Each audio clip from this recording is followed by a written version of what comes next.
This is The Guardian.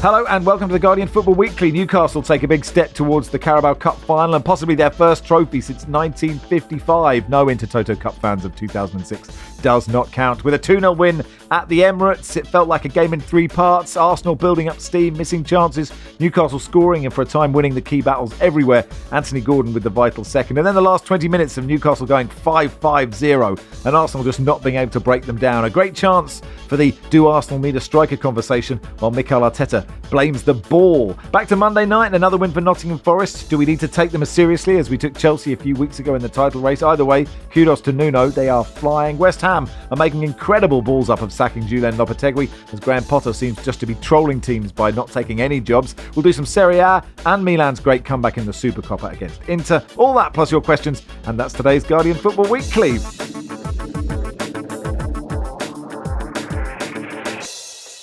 On the panel today, Nicky Bandini, welcome. Morning. Hello, Sam Dalling. Hello, Max. And good morning to Jonathan Fadugba. Good morning, Max. Let's start then at the Emirates. Arsenal 0, Newcastle 2. Newcastle had never beaten Arsenal in a League Cup game or even scored. Their first win there in 15 years. Was the Emirates there 15 years ago? Maybe it was. First win for any side at the Emirates since April in all competitions. And Sam, you were there in the away end, not in the refined air of the press box. It must have been fun. So, Max, are you suggesting a Newcastle United away end is not a refined place to be on a Tuesday night? Look, I was just comparing it to you. You caught me straight away, and it's a good point you make. And I've already upset, I upset Newcastle fans regularly. So I take it back. You were in the refined air of the away end at the Emirates. Oh, and it was lovely air too. It was one of those, basically the perfect night from Jacob Murphy writhing around on the ground as a draft excluder, that Martinelli hitting the post. You get those little signs in a football game where you think, oh, this might just be our night. That Havertz chance, Newcastle scoring with pretty much our only chances. That Isak getting off the bus even earlier, and Arsenal fans saying, oh yeah, welcome home, you're going to be our new player. Yeah. Scores, does his pointing the gun or the arrow, whatever it is, celebration a little bit later. It was just perfect. And that last 25 minutes, the 5-5-0, it was a proper 5-5-0 as well. It wasn't a 5-5-0 with a striker who drops back into midfield. He went, no, I'm going to bring, because Newcastle have played 4 at the back. He's gone, right, 25 minutes to go. I'm going to bring on a third centre-back, another left-footed. So I don't know how many times teams have played 3 at the back, all left-footers. He's taken off the striker, brought on another midfielder and properly gone 5-5-0. And you can put players in as many inverted positions as you like, but try and get through an Eddie Howe 5-5-0. Not going to happen, Arsenal. It was just beautiful. And it was celebrated as if Newcastle were already in a final, which I think is a little bit premature, but it was a fine night. The only thing that took the edge off it slightly was £4.85 for a soft drink at the Emirates. And I don't say that lightly, because I promised my better half that I would come off soft drinks after Christmas. And so I'm confessing live to having had one. But £4.85 is not acceptable. No. And was it like a syrup one? Or was it like a no. No, it was at least a pint, yeah, with ice as well, and with the ice content. You're like, wow, how much of this is really real? So I felt cheated before the game. After the game, I didn't. Meanwhile, Nicky, how are you feeling? Do you know, I was when I was on, I think the last time I was on, actually, Max, you had a reader email in saying, oh, why don't you ever get Nicky to come on and talk about the English games, not just the Italian ones? And I was saying, yeah, I'm up for doing that as well. And I think the reason that it might be is because every time you get me on after Arsenal play, it's always a loss. So if I came on every week, then Arsenal would be somewhere at the bottom of the table, I think. It's part of this trap you set for me. But no, I don't know. It was obviously a frustrating evening to watch from the perspective of someone who does support Arsenal. But it also felt grimly inevitable, I think. There was something about that early Martinelli chance where he went through and I thought straight away he's not going to score this, and actually got closer than I thought he was going to with being off the post. But the fact that he did that, it just felt like that spoke to everything about where Arsenal's heads are at the moment, I think, a little bit. It just feels like there's this Murphy's Law vibe about the place where it's just like everything that can go wrong is going to go wrong at the moment. And that's not to diminish the fact that a lot of that is not accidental, right? I think that there's issues with the way the team's setting up. There's issues with the way the team are playing. There's certainly issues about the squad construction, because I think that it's impossible to get away from the thought last night that, do you know what, this team really needs a proper centre forward. When you go and watch Alexander Isak being a brilliant centre forward, and you think, well, maybe Arsenal could have done with one of those. But there's also some element where you look at Kai Havertz having a header come off his shoulder and you think, but these players are better than this, and they're just not at the moment, because at the moment nothing is going right. From a neutral point of view, Jonathan, I mean, I thought Newcastle were executed away match cup games so brilliantly, and so many of their players were brilliant, but Joe Linton was sort of ludicrous. He was sort of just omnipresent, wasn't he? Whatever was happening, he was there. I'm going to be fully transparent on this podcast to you, Max. I didn't actually watch the game live. I was at Bury Town against Felixstowe in the Isthmian North. Wow. So extremely cold. But so what I'm trying to say about that is, I saw the score and I thought, well, Newcastle must have dominated. It must have been sort of, a masterclass performance. And then I came back home and watched the game, and I actually thought Arsenal played really well. I thought they started the game, on fire, created loads of chances. Obviously, like Nicky just mentioned, the Martinelli chance off the post, where he didn't really get that sense he was going to bury it. I mean, he showed immense pace, and that is one of his key attributes, isn't it? Is speed, but just the finishing wasn't there. Then they had that the set piece, the standard sort of that's their main ability, and Dubravka sort of flapped at one, and it was scrambling around. He thought that probably on another day might have gone in. The Havertz chance, I couldn't believe that. I mean, it nearly went in. In fact, the fact that it still bounced off his shoulder and still nearly went in. Arsenal weren't as sort of bad as I thought, considering when you looked at the lineup with the likes of Saka out, Nwaneri, who maybe we'll speak about in a bit, who I think is exceptional, and Newcastle kind of pounced, took their chance. Isak, who is just an unbelievable striker, and there's not many of him around really. So looking for a striker, it's not that easy to find an Isak because he's so good. But yeah, you're right. The thing about Newcastle that really impresses me is they've kind of just I know they had that early period under Eddie Howe where they were a sort of solid team and they did well, and obviously got in the Champions League, and there was all that momentum and post takeover. Then they had that sort of little dip. But this season, they've just sort of emerged again as this really solid team. I think the thing with Newcastle at the moment is now that they've got a lot, they had a lot of injuries, didn't they, as well? But once they've had more players coming back, and obviously the issue with Tonali, they've started to just look really good in all areas. Livramento, they've got Trippier to come off the bench in that sense. They've got actually quite a good squad. And the importance to their fans, you could see, obviously, Sam, you're amongst it, but the fans were going crazy, and I think it was a really important win for them. But I genuinely think, and I'm going to say this now, I don't think this ties over, and I'm going to go as far as to say that I think this is going to be the defining game of Arteta's reign at Arsenal, the second leg. Wow, these are... The reason I say that is because I think that there are certain games where, like, Arsenal have been teetering on the brink of being a top team for the last few years, right? They haven't quite got the job done. They went really close to the title last season, just narrowly missed out on the final day. Led the title race the season before that, and kind of, some say bottled it, some say were just unlucky. This season's not really panning out the way maybe it should, but they're not out of it yet, because obviously what happens to Liverpool at the weekend, and the fact that they're still in touching distance, but they're going to need to go on a run. So I think that the second leg is going to be, because top teams, if you look back at, say, Mourinho when he won the Carabao Cup against Liverpool, and when he was at Chelsea's, his first trophy. When you look at, say, Man City, when they started to win things and started to really become that top team, there's always a game where a big team announces themselves. And I think the second leg's going to be that, because I think they can go to Newcastle and go through with the 2-0 deficit. I think they can actually win that game, but it's going to need a monumental effort, because obviously it's away at Newcastle. And I also feel that Newcastle, it's not job done for them. And I think the fans, if they were to sort of concede one early goal or something like that, I think it could get nervy for them as well. So I don't think this ties over, but I genuinely think this is going to be Arteta's biggest test. And I think if Arsenal come through it and then were to go and win the cup, I think this could launch Arsenal as like a genuinely, give them the belief that they're a genuinely top side. Sam, do you think Newcastle is it just that, they don't have that, I mean, they've got some injuries, but none of their real key players, I would say, are out. And is it just, this is their level, or just everyone is just, you could feel Isak is playing with such confidence. There was that moment where he ran down the right and beat a man. Gordon is seemingly in the right place all the time. Jacob Murphy, who I think was getting stick a few weeks ago, is now like basically playing as well as those two, and the midfield have found that balance. I know Guimaraes wasn't there yesterday. Is it just that they're just having a moment? I think this is the level they've got back to the level they were at 2 years ago when they didn't have any European football, when they finished fifth.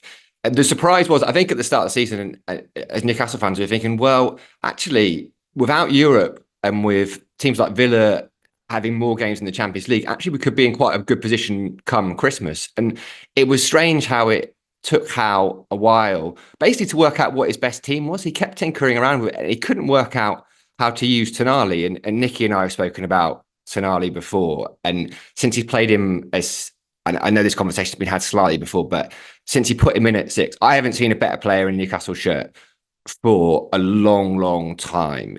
Guimaraes, it was big last night because it was the first game they've won that Bruno hasn't played in since he arrived, and that's 2.5 years ago. And amazing stat. And he's been this sort of talismanic figure. He's almost the poster boy of the revival post takeover.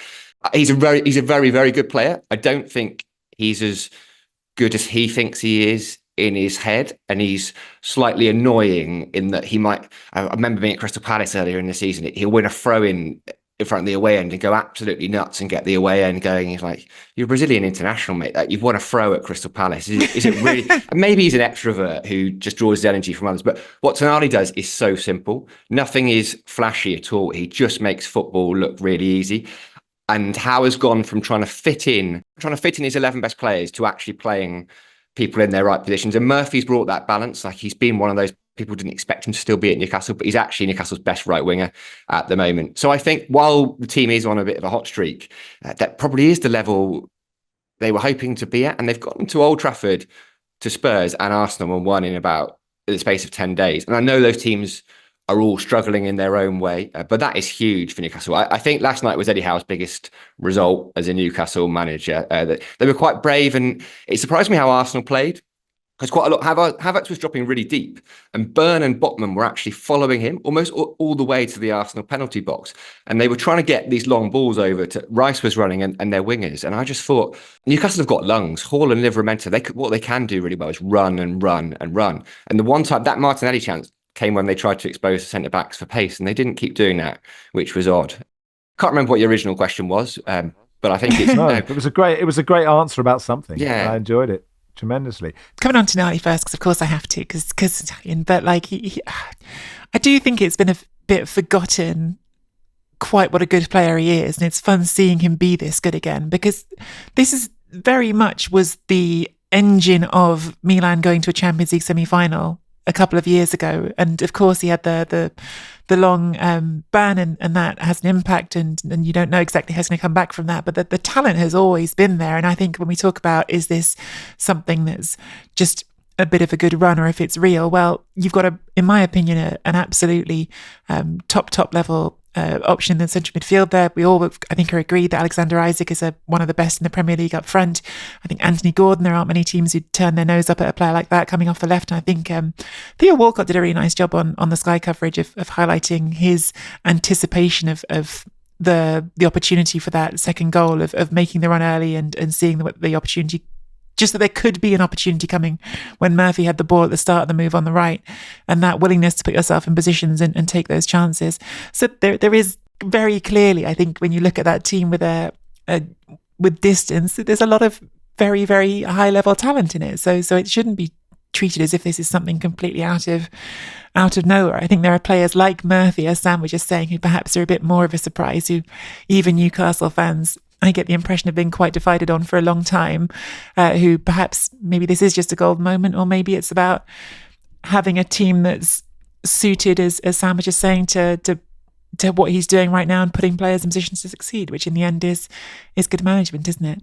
I enjoyed the Arsenal fans and players' fury at 5 minutes injury time. I thought there should have been a bit more, but you just, given that Arsenal, given how much Arsenal time waste, just the irony just swirling around the Emirates was absolutely huge, wasn't it? I definitely saw Tonali encouraging teammates to stay down at one point. Yeah, stay down. I saw him yelling, "Stay down!" It was brilliant. That's very much an Eddie Howe trademark as well. I think it was the footballing gods giving back, because didn't we play something like 13 minutes down at Tottenham when there was only 10 added on at the weekend? So I was very surprised to see only 5, and relieved because it had been a tough watch. Yeah. Now, Mikel Arteta said after the game, we also kicked a lot of balls over the bar, and it's tricky that these balls fly a lot. So there's details that we can do better. It's very different to the Premier League ball, and you have to adapt to that because it flies differently.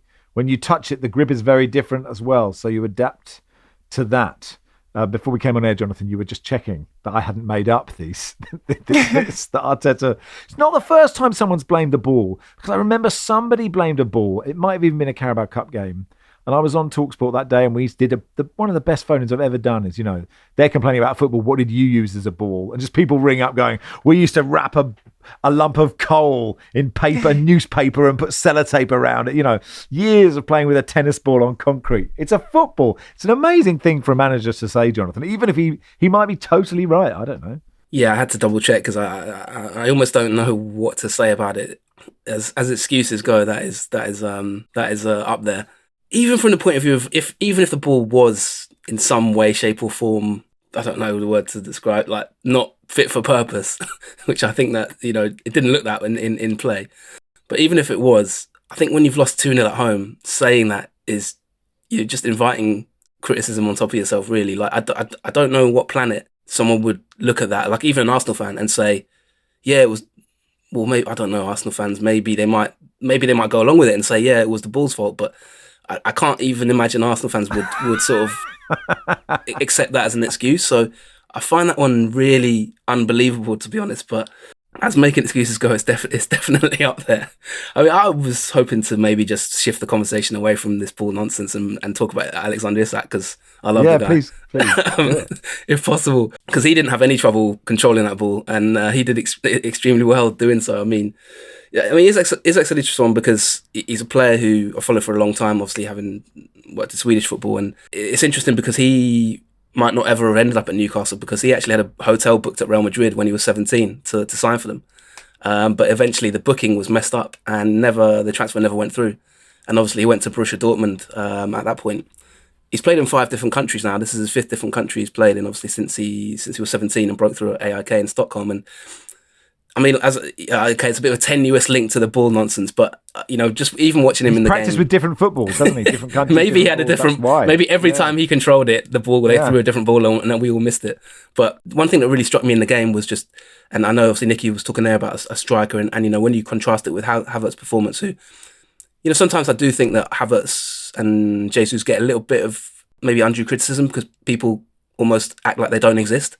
Like there's always this talk like Arsenal. I think a pundit yesterday on Sky, one of the Sky sort of, the broadcast, reviewing the papers, literally said Arsenal don't have a striker, which I keep worrying about Jesus' well-being, because people are just acting like he does not exist, like literally does not exist, even when he scored 6 goals in 5. So I worry about Havertz and him, but they do have a striker, but just not.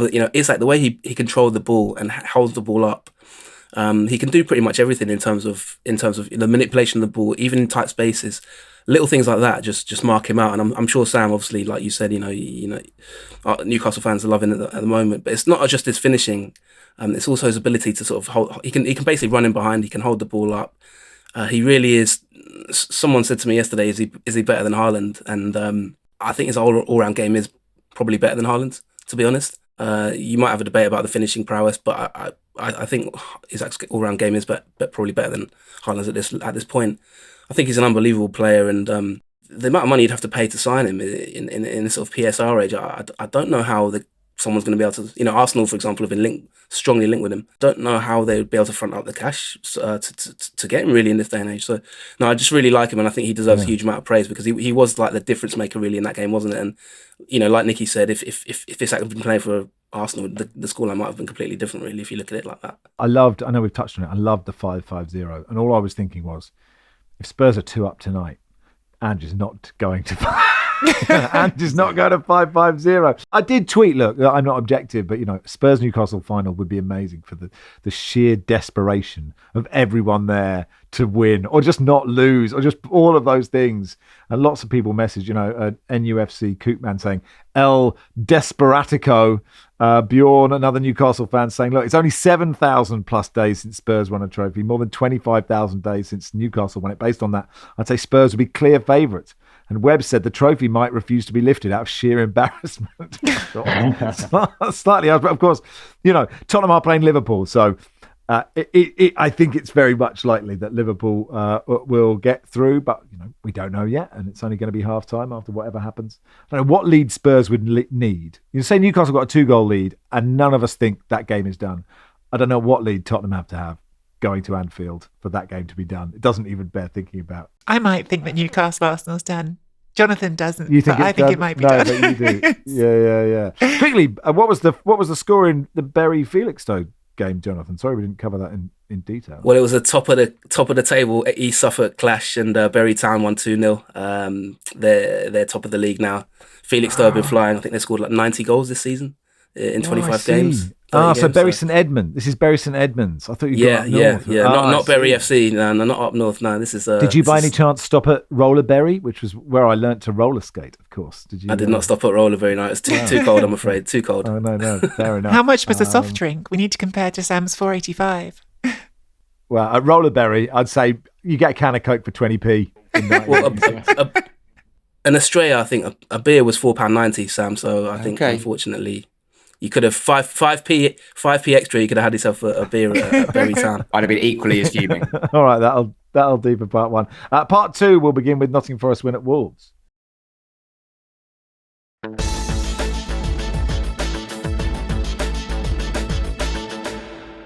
Welcome to part two of the Guardian Football Weekly. So on Monday night, Nottingham Forest went to Molineux and won 3-0. They are third, level on points with Arsenal, 40 points. They've won their last 6, including wins against Manchester United, Villa and Spurs, and away to Brentford. I guess you can call Villa and away to Brentford as difficult games. Keep expecting them to fall away, Sam. Will they? What do you think? Is this their level, like we were talking about Newcastle, or is this just a moment? Quite a long moment. It's hard to call it a moment. It's a very long moment. I mean, I don't know what the definition of moment, but we're stretching it definitely now. I remember watching Newcastle win there, and I thought, a bit earlier in the season, I thought, well, actually, maybe they're not great. Maybe this could be the end of them. But I was also at Old Trafford when they beat Manchester United, and Nuno has just found a way. It's brilliant management because he has gone, right, this is going to be how we're going to beat teams. We're going to stick to it. We've got an effective formula. Because actually, Wolves were a bit unlucky to find themselves 2-0 down at half-time in that game. At the ease at which Nottingham Forest scored those goals on the break, I mean, they were brilliant. And I know Forest defence is one of the best in the league. And I've heard someone argue, well, actually, if you compare them to Liverpool and Arsenal, Forest do a lot more defending. So actually, their record is even better. But Wolves had their chances in that first half, but they're so clinical on the break. Chris Wood did nothing until he scored, and that's exactly what you want a striker to do. I mean, it's I love that the trio that play in behind him, Gibbs White, the old former club thing as well. That was always going to happen. Elanga and Hudson-Odoi. I mean, they're just brilliant buys, and they've got Liverpool, haven't they, on Tuesday at home, which is a title decider potentially, as people are playing it up as are they in the title, but can they finish in the top 5? Yeah, absolutely, on the basis of it. And it's nice to see Nuno happy again, because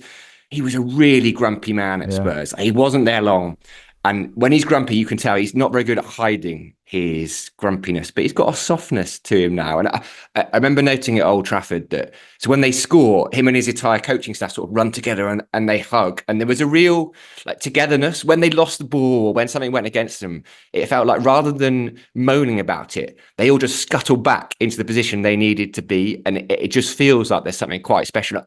Whether it lasts long-term beyond the season, I don't know. But it must be fun to be a Forest fan. Yeah. Will they start calling, that game on Tuesday as Red Tuesday? That's what it'll become, Red Tuesday. Yeah, I like producer Joel saying the Chris Wood goal was exactly how all goals are scored on Pro Evo 6. Just someone kind of touchline and a sort of weird finish that went really slowly, and everyone sort of standing around like a computer graphic going, I can't get that ball, even though I should be able to. And actually, Sam, Elliot Anderson, it's been a brilliant signing, right? You sort of imagine if Newcastle still had him, what a player he is. Yeah, he's a lovely little footballer. It's I've talked about it before. It's one of those PSR deals that went through. They've essentially paid 15 million quid for him as well. The 35 million pound is the headline price, but the following day, Newcastle gave them 20 million quid for a goalkeeper. He might actually get a game now, because weirdly, it was Dubravka's last game last night. He's being sold to Saudi again. It's another PSR deal. But Anderson, like Howe really didn't want to lose him. I'm not sure how many games he'd get this year in and amongst the main midfield three, but he was just starting to flourish physically. He developed. He'd actually started off a little bit further forward, and Nuno uses him a little bit further back in the centre of midfield. They always had high hopes for him. I don't think there was much doubt, certainly in Howe's mind, that he would have quite a long Premier League career, and it is actually quite nice to see him doing well. I just wanted to comment on Chris Wood before we completely go away from him, because we were talking about strikers in the last section with Isaac and whether it would be nice for us to have one. It's weird because Chris Wood doesn't, I think in anyone's minds, pop straight into that conversation about top strikers, but in terms of just a Premier League striker who scores and scores and scores, he's on 81 goals now. I was just checking it.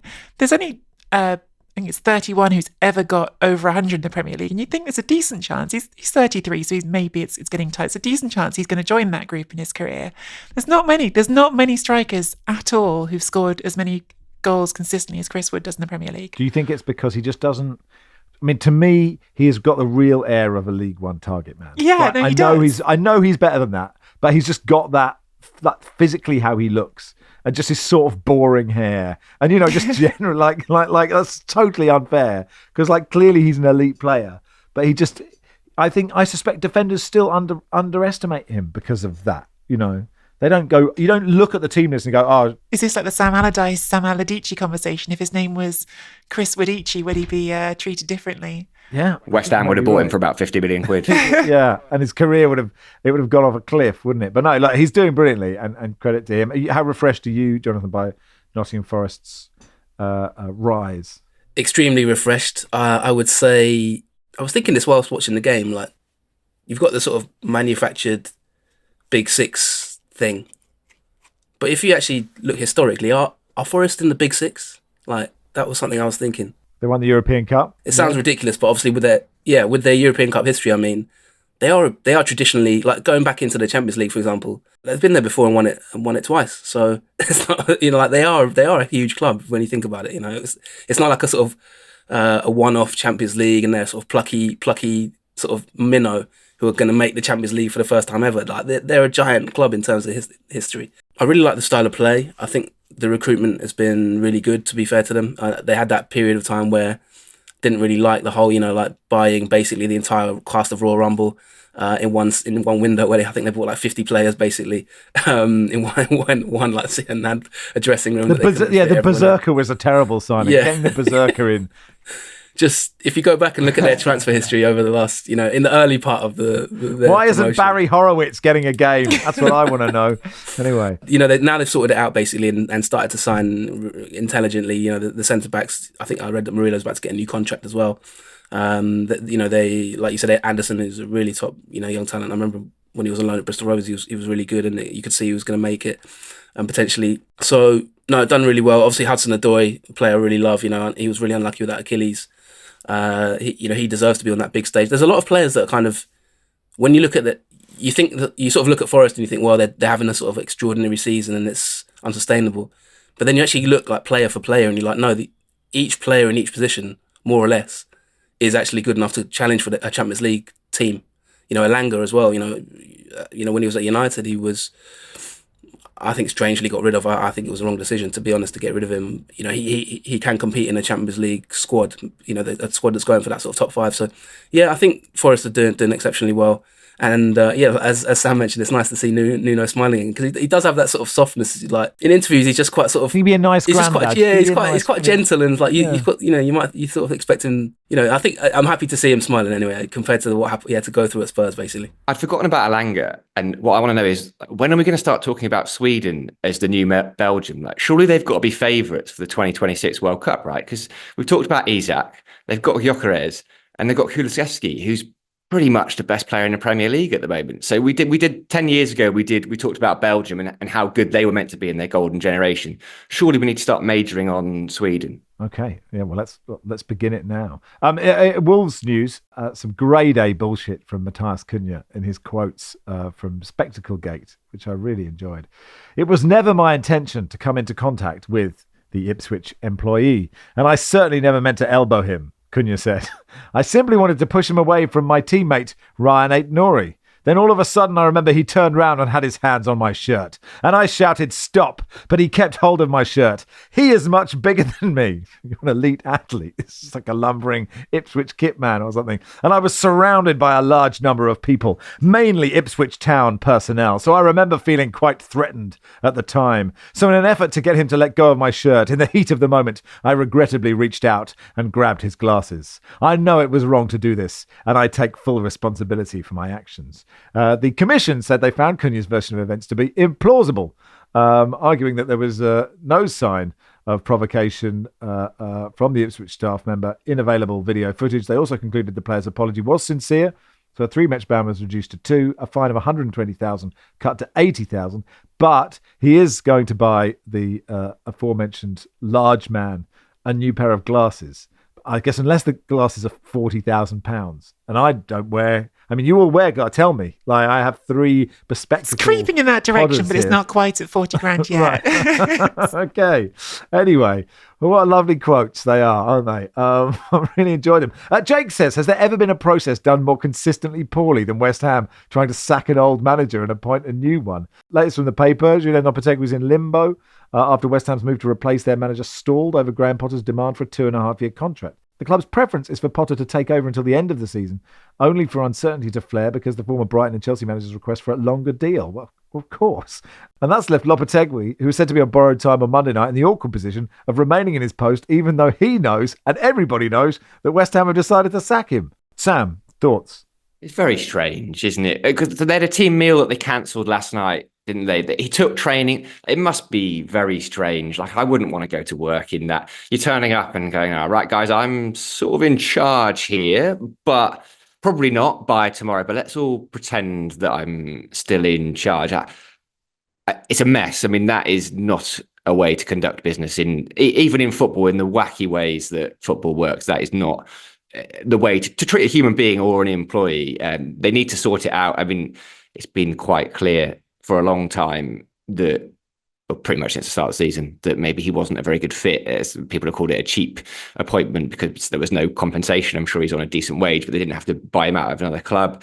They just need to move on quite quickly. But it's kind of like when they're bringing down the guillotine, but there's a little bit of the neck still attached to the body, and they just need someone to come in. And this is quite graphic, isn't it? Yeah, but it was bleaker than I thought you were going to say. There was just like a problem with the mechanism, and it hadn't gone. And I was going with that. I didn't think you'd get right down to the real brass tacks of the guillotine. But I suppose everyone understands. The analogy makes sense. I'm with you there. Also, Jonathan, it's worth mentioning this guy Tim Stainton. And you're a director of football type.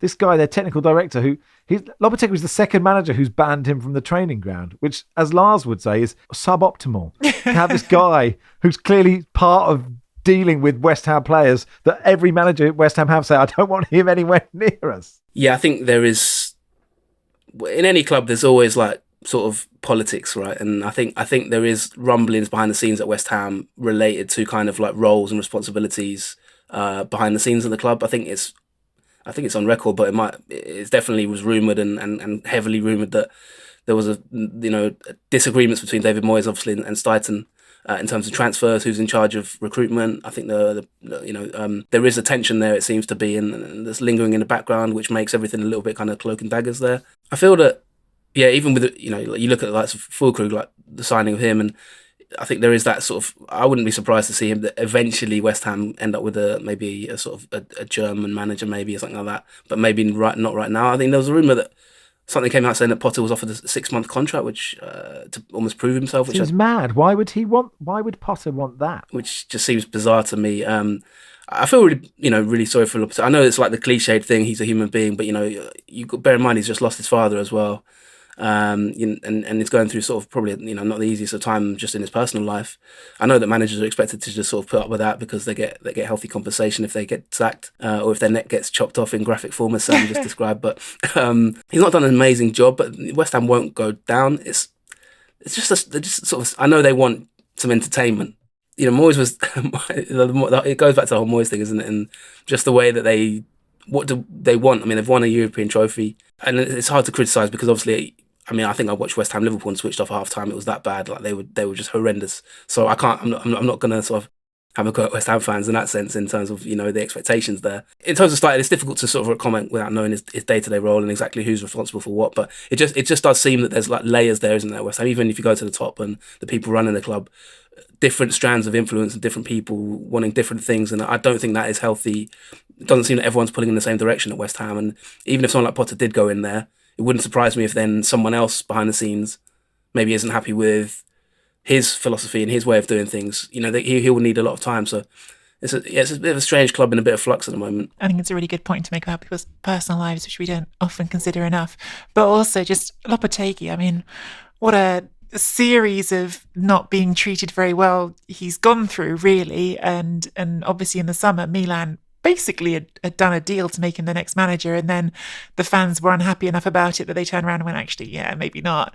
It's not a good way to I suppose it's just not a good run he's on of dealing with clubs who are handling their business well, I would say. Yeah. All right, that'll do for part 2. Part 3, centre stage, Nicky, we'll do a bit of Italy.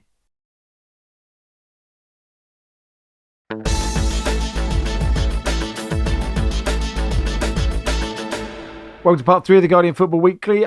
We had the Super Coppa, Nicky, in Riyadh. Does anyone care in Italy that the Saudis have taken that? Oh, yeah, David, everyone's...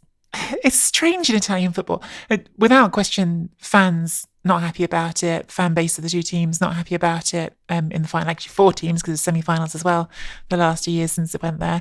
But there is, I think, an odd difference sometimes between the way these things are responded to. It was the same with the Super League story when that unfolded in Italy, where there is something in the mindset of the Italian football fan that is very much, this is rubbish, and sure, we'll make some noise about it, but generally there's a degree of, I don't want to use the word apathy, but this sort of feeling that, well, but these elites are going to do what they want to anyway, and we can't do much about it. So there's a bit more of a shrug of the shoulders than there is, I think, than there would be in England in an equivalent situation. There's a bit more of a, yeah, and that's modern football, and it is what it is. No one's happy that it's gone there. But in terms of the final itself, I think it was really odd, because almost part of that, Matt, because I was watching the first half, and it felt like the whole first half of that final was suffering from that same apathy almost. The first half of that final, it was nearly half time, and I was like, when is this game going to start? Just to clarify, it's the Milan derby, right? Just for people who don't know, right?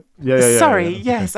We skipped that step. It was the Milan derby in the final. Milan, there's so much that goes into this, because Milan have actually just changed the manager again. We ended the last segment talking about Lopetegui, who never became their manager, but the man who did become their manager this summer was Paulo Fonseca. He, again, a bit like Lopetegui, I would say very poorly treated, in that he ended up announcing his own sacking from the window of his car after having to do a press conference after the draw with Roma. They let him do a press conference, didn't announce he'd been sacked, let him leave the stadium, and then he leaves the stadium, and on his way out the stadium, winds down his window for a Sky reporter and says, "Oh yeah, I've been sacked." No one from the club has said anything at this point.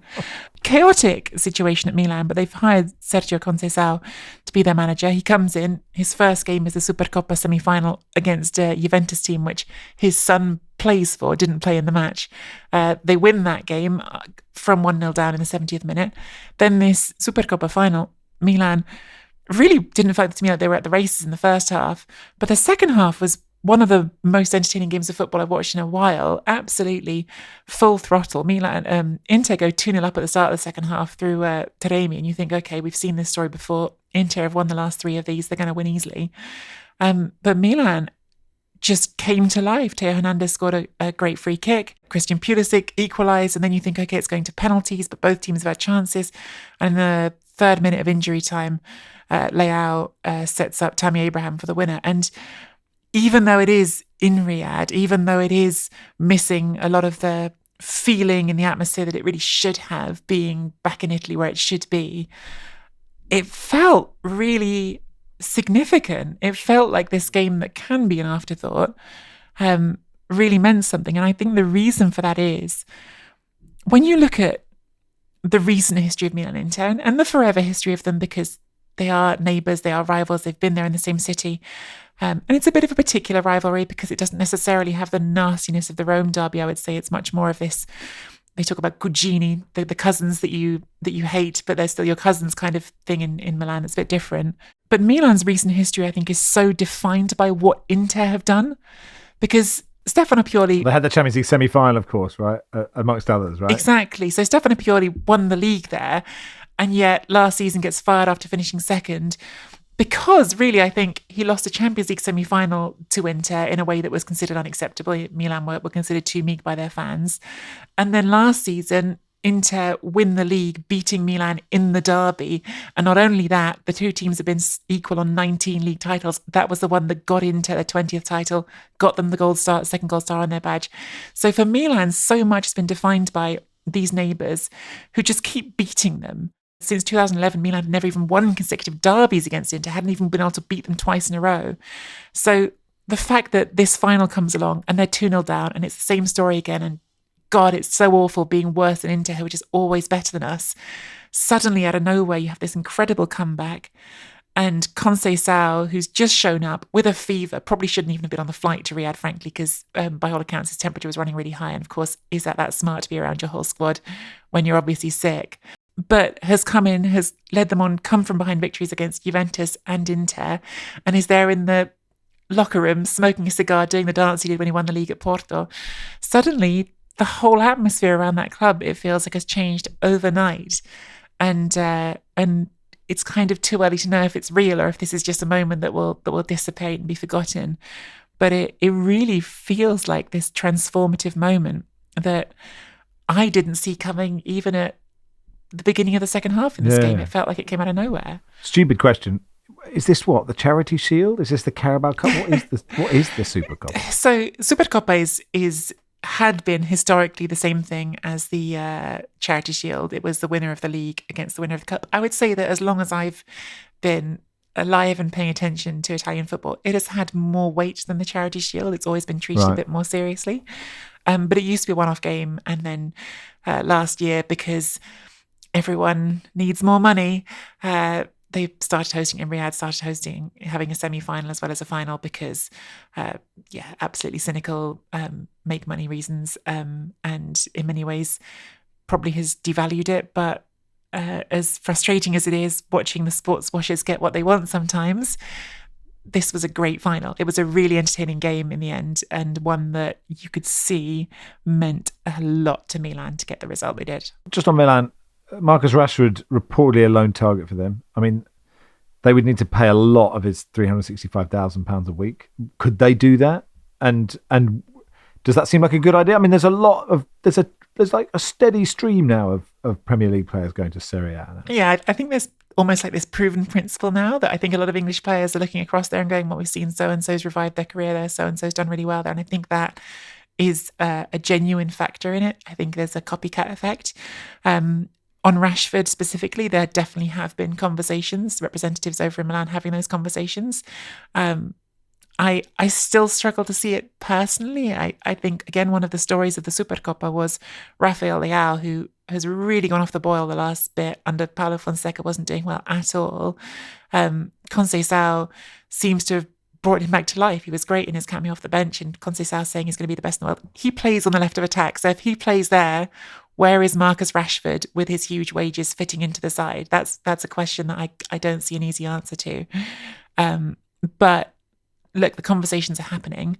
They definitely cannot afford that much wage, so it would be a question of where the compromise is and how he fits. So definitely wouldn't rule it out, but I struggle to see how it works on a footballing level for them. How is Claudio Ranieri getting on at Roma? Well, he won the derby. Again, it's all about derbies this week in Italy. Beat Lazio in the derby on Sunday. The thing is, they're still, I should have put the league table in front of me, I think they're still 10th. They're still very much stuck in the middle and not going anywhere particularly fast, but they were 15 points behind Lazio at kickoff, which is the biggest they've ever been behind them heading into a Serie A derby. And they won really emphatically. And there's just been this gradual turn of results. They started off, Ranieri, of course, comes in. For anyone who doesn't know the context, Roma have been through 2 managers already this season. There was a catastrophe with Daniele De Rossi, where they'd given him a contract extension, then fired him barely as soon as the season had begun. Ivan Juric came in and did not do well at all. Ranieri came in. First 2 games were against Napoli and Atalanta. They lost them. But since then, it's 4 wins, a draw and a loss. So the results have been much, much better. And winning the derby, same as the Milan one, has a huge impact. I think, I don't know, it's really hard not to feel happy for Claudio all the time because he does all these wonderful things. It was the same last season when he rescued Cagliari. Roma is his club. They're the one he grew up supporting. And listening to him talk about the emotions feel even more right now because you know they're the last ones. You know this is the end. It's hard not to feel a stir for him. It's hard not to want good things for him. And the story of this one was really, in that classic Rome derby way, all about Rome, because Lorenzo Pellegrini, who scored the first goal, who is the club captain, has barely started the last bit under Ranieri. Even though Ranieri speaks the highest of him, because he was saying, look, the fans have been on his back, and there's a whole long story you probably don't want me to get into here about why the fans have been on Pellegrini's back, and there was real talk about him leaving the club, even though, again, Rome-born kid who came through the academy, who is their club captain. But him scoring the opening goal, reconciling with the fans in some way, Ranieri back there winning it, it was a very moment in time derby that I think was one of those that be remembered for a long time by Roma supporters at least. And I noticed that Mats Hummels was playing for Roma, and I think I've seen him play this season, but I'd completely forgotten. Well, to make it less just the soft story on this, actually, that one thing Ranieri has done, put Mats Hummels in the team. Mats Hummels, who's joined in the summer and has not played at all, really, under the previous 2 managers. Oh, right. Put Dybala and Paredes back in the team. He said after this last game, yeah, it's not that complicated, really. I've got 3 World Cup winners. I think I'll put them in the team and they'll do well. And guess what? Ranieri might know a thing about football as well as just being everyone's favourite football uncle. Napoli is still top. Scott McTominay scoring again in their 3-0 win over Fiorentina. How's he getting along? Yeah, he's getting along. And how's great. Billy Gilmore?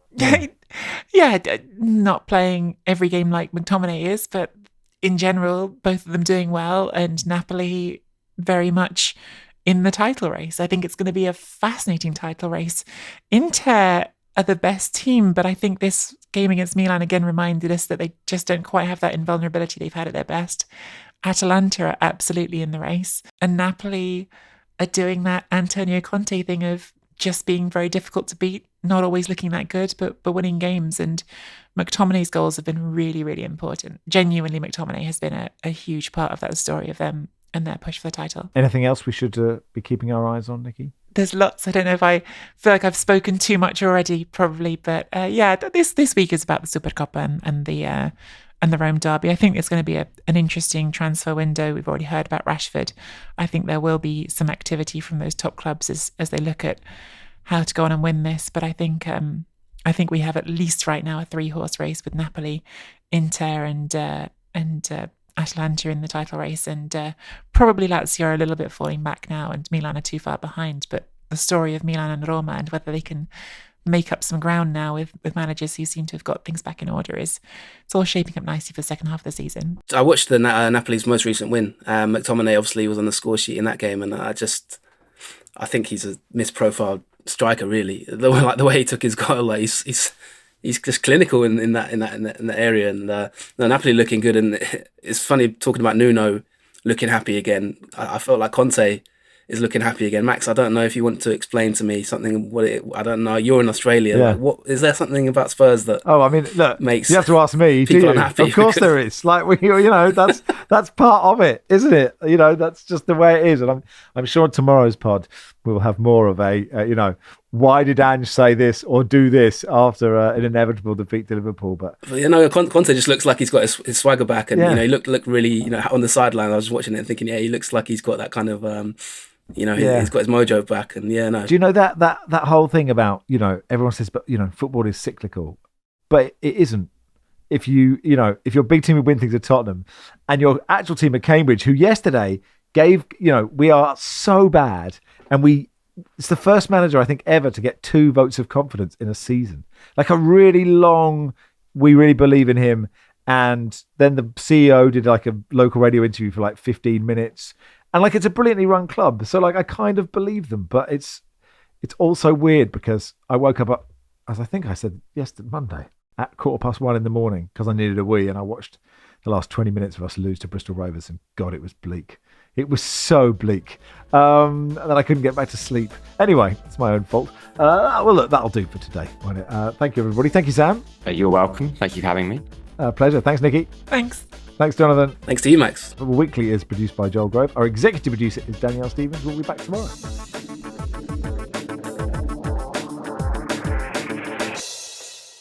This is The Guardian.